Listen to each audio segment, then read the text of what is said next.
te dikk naa ñun ci borom xam-xam yi nga xam ne dañuy jóge ci mim réew wutale bitim réew fuite de cerveau lañ leen di woowe ana li koy sabab yéenekaay bi xëy na ko jàngat bokk na ci koppar bokk na ci environnement bi ñu nekk ngir di mën a gëstu ak la mu war waaye seenu carrière rek nañu ko war a doxalee mu di gestion des carrières l'observateur gis na ponk yi ne moo waral kon wala bokk na ci li waral fuite de cerveau gi am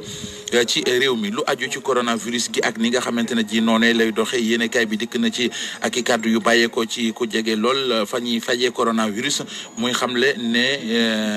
li leer ba leer moo di li gën a mitti ci corona bi kon mi ngi ci suñu kanam ak ni muy doxalee nii bu dakkul yëf yi mën naa gàll góose diwaanu Njaareem waykat bii di Mouhamed Niang yéenekaay bi nañu ca kanamu juge ba ngir régler ay mbiram diggam ak seen nas ndaw soo xam ne dañu doon bëggante maanaam corom la woon dikk nag ñun moom l'observateur it ci mbir mu muy laaj muy kii dafa xaru wala ndax dañu koo faat en tout cas leer mooy am na ñetti nit yoo xam ne ñoo bokk benn famille bi nga teg nañ leen loxo gannaaw ba ñu gisee genn gone gu toll ci fukki at koo xamante ne ji dafa pendre boppam loolee mooy li l'observateur xëy école football yi te jafe-jafe yi leen coronavirus bi jural yéenekaay bi dikk na ci dikk ak i kàddu Sayer Seck président bu jàmbar muy xam ne bari na ay ndaw yu ñu yor jamono yoo xam ne seenu ëllëg kon dara leeru leen ci yéenekaay bi nga xamante ne ji moo di Libération dikk nag ñun ci Orange mi bëgg a yokk Sonatel mi bëgg a yokkoon tarif yu Orange yi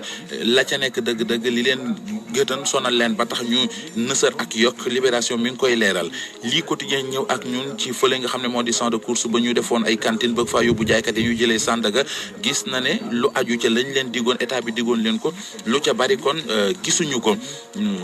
beneen yéenekaay muy le quotidien dikk ak ñun ci sondage bu ñu def jëm ci ni nit ñi gisee crise ba ca Casamance ca Gambie ak it ca Guinée ña foofee jox nañu leen kàddu gi ngir ñu wax ñu ci nekk li ñu xalaat ci fitnay Casamance ji sondage ba wane na ko la Sénégal dikk ak ñun ci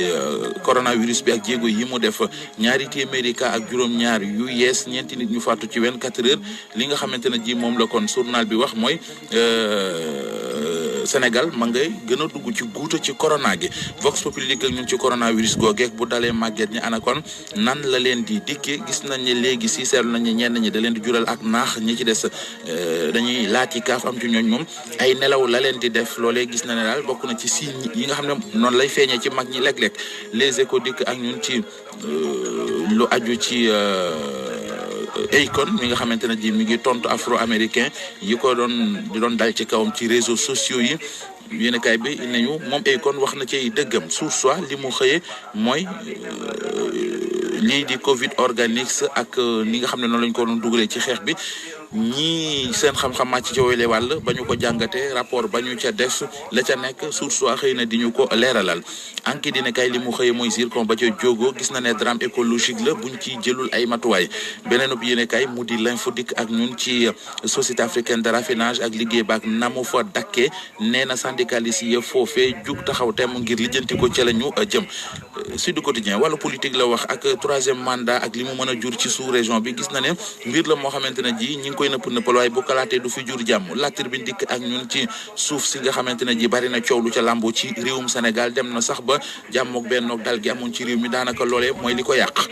Soleil national xëy def ab gëstu jëm ci ñi nga xam ne dañuy am doom bu nuppi bañ ko mu di góor ñi nee na drame social la imam Makhtar